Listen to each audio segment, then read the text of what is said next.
bienvenidos a la primera edición. Acá estamos, y nos quedamos en vivo hasta las 2 de la tarde con toda la información parlamentaria y política. Hay mucho para seguir de lo que va a pasar en el Senado, sobre todo con la discusión por la ley de bases y también, bueno, recoger lo que vino ocurriendo en las distintas comisiones que estuvieron funcionando a lo largo de esta semana. Hoy no hay actividad en comisiones dentro de lo que está previsto, mañana tampoco, pero bueno, todas las derivaciones de lo que ha dejado las distintas discusiones que quedaron abiertas son interesantes para recuperar, pero le quiero dar la bienvenida a Osvaldo Giancafilo. ¿Cómo le va, diputado? ¿Cómo andás? ¿Bien? Muy bien, de gracias Neuquén. por la invitación y buen día a toda la audiencia. Un placer, ¿Es la primera vez que están de TV? Sí, en el piso, pero hemos salido por Zoom. Muy bien, esto es mucho mejor. Diputado, ¿qué cree que va a pasar con la ley de bases? Yo, por lo que estuve siguiendo, es como una moneda al aire, donde todavía no se sabe, bueno, cuántas disidencias se van a... no disidencias, observaciones o cuántos comentarios se van a hacer para que regrese aquí a diputados. ¿Qué piensa que va a ocurrir? Lo bueno es el debate, ¿no? Que se genere el debate sobre los distintos temas. Son diferentes capítulos, en realidad en dos leyes. No nos olvidemos que tenemos por un lado ley bases y por otro lado tenemos una ley de medidas fiscales, ¿no? Sí, claro. Con lo cual creo que todo lo que pueda de alguna manera producir el Senado es bienvenido, enriquece el debate, enriquece también ambas leyes y en todo caso estaremos expectantes desde la Cámara para poder tratar lo que devuelva el Senado a la Cámara de Diputados. A ver, para las provincias del sur, toda la cuestión justamente vinculada al paquete fiscal me parece un poco preocupante, sobre todo por los costos de, de vida que ustedes tienen en el sur y por lo tanto los tipos de salarios de las actividades más extendidas en esa parte de nuestro país. ¿Qué cree que va a pasar con eso? Me refiero, por ejemplo, al impuesto a las ganancias. Bueno, es muy buena tu pregunta porque es justamente la discusión que tenemos siempre, ¿no? Aquellos que adherimos a un modelo federal versus un modelo centralista, ¿no? La realidad que vivimos nosotros en Neuquén es muy distinta a la que se vive en Capital, por ejemplo, ¿no? Sí. Tal cual lo decís vos, nuestro nivel en términos de costo de vida es muy alto. Tenemos un costo de vida alto, productos que llegan a Neuquén con una diferencia importante sobre lo que cuesta, por ejemplo, aquí en Buenos Aires. También el costo de la energía, hay que decirlo, por eso hemos defendido zona fría, porque consideramos que siendo, en el caso de Neuquén, ¿no?, una provincia que produce el 60% del gas, necesitamos una tarifa diferenciada porque nuestro consumo de gas supera la media nacional en el invierno. Por ejemplo, una boleta de gas por estos días en una familia tipo, no sé cómo está constituida su familia especialmente, pero ahora nosotros los porteños estamos con los ojos exorbitados por los costos de los servicios y encima todavía no se viene el grueso del ajuste en ese sentido porque están pisados por el tema de la inflación, pero para ustedes una tarifa de gas, ¿de cuánto es? Y estamos hablando que en Neuquén, en la ciudad de Neuquén, estamos en un promedio de facturas que van de los 4.000 a los 5.000 pesos en lo que va del mes de abril, digamos, ¿no? Marzo-abril. ¿Qué sucede? Se aplica allí un subsidio por zona y se aplica allí una ley que es la 25.565 de zona fría, pero lo que va aumentando paulatinamente es el costo fijo de la factura, con lo cual la segmentación que se produce puede repercutir quizás en otros niveles como el comercial, por ejemplo. Claro. Yo hablo del uso residencial cuando te hablo de una factura de 4.000, 5.000 pesos. Cuando vos hablás de comercios, el aumento en la segmentación del costo fijo ha sido y ha tenido una repercusión muy importante. Obvio, tenemos comerciantes que están con facturas de 800.000, 1 millón de pesos, o quizás algunas familias también, depende del consumo que tengan, son facturas que pueden superar los 20.000 pesos.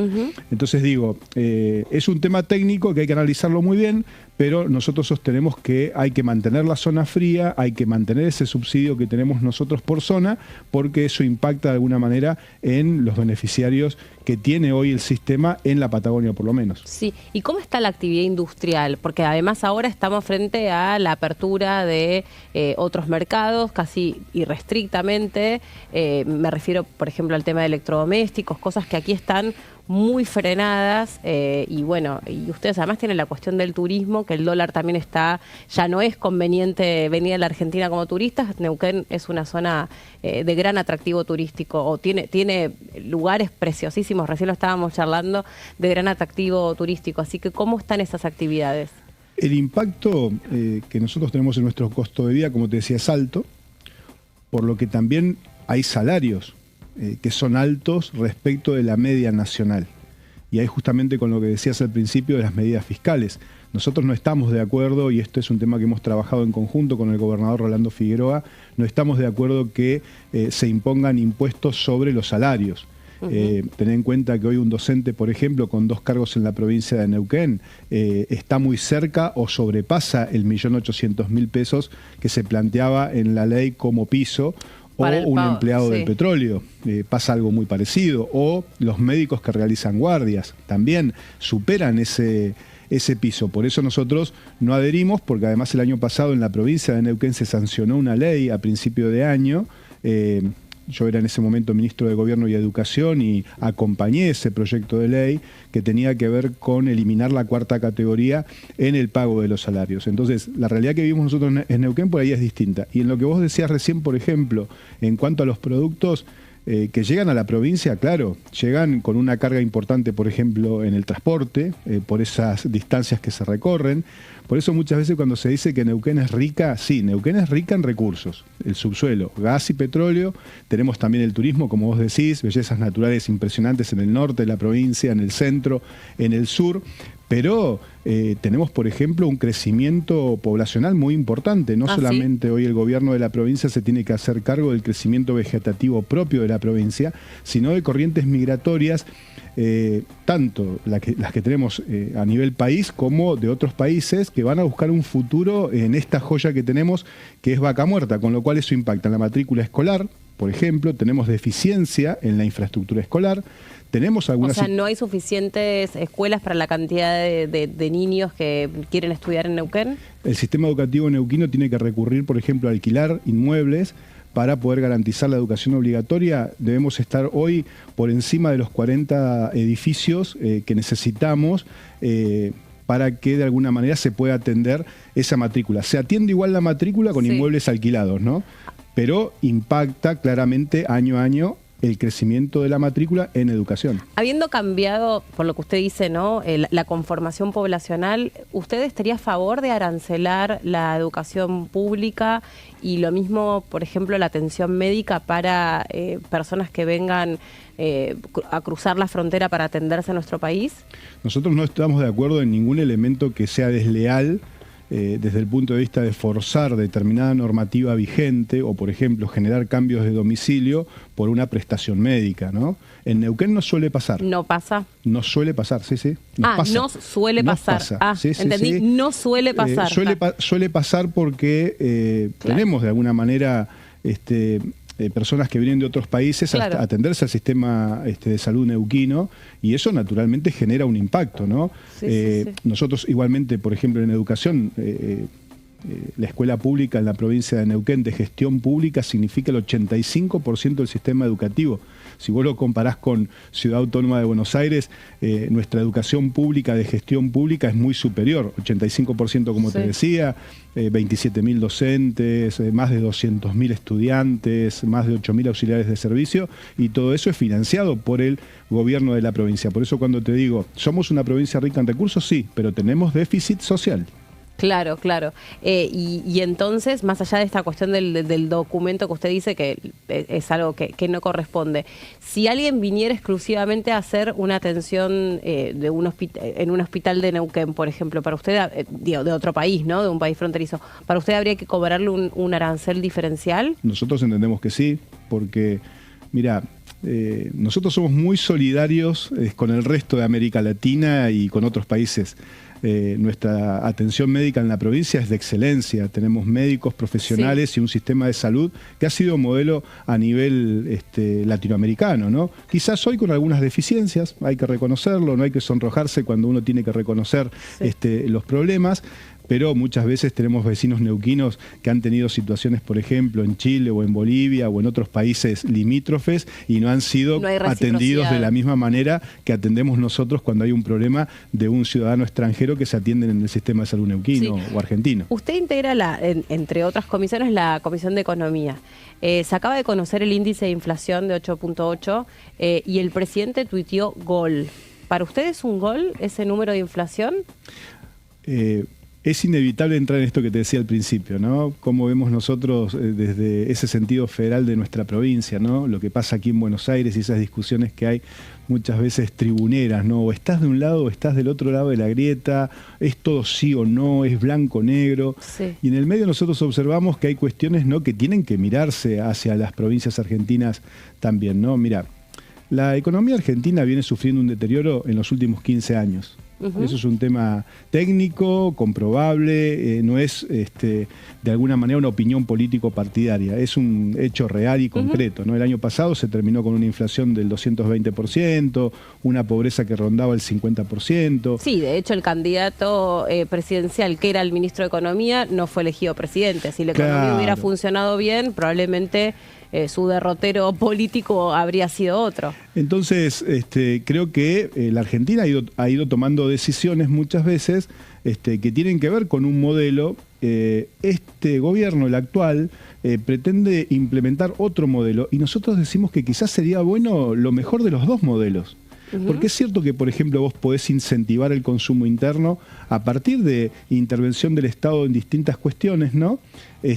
Tampoco sobrepoblar el Estado en el nombre de dar trabajo para que generar ese consumo interno. Nosotros estamos de acuerdo con un Estado eficiente y óptimo.